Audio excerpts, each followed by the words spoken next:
অন্যান্য যুগে ভগবানের অঙ্গে ছিল রাজবেশ, ধরা চূড়া মোহন মুরলী,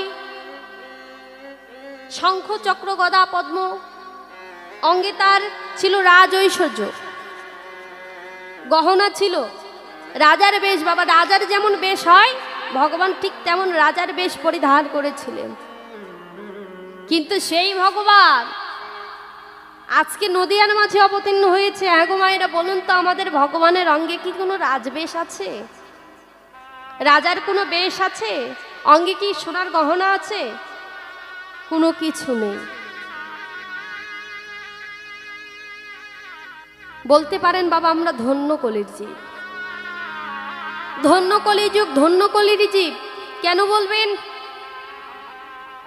না? শুধুমাত্র এই কলিযুগে কৃপা করে, করুণা করে, করুণার সাগর ভগবান আমার এই কলিযুগে নদিয়ার মাঝে অবতীর্ণ হয়ে ভক্তের হাতে ধরে পায়ে পড়ে হরিবোল বলাচ্ছে।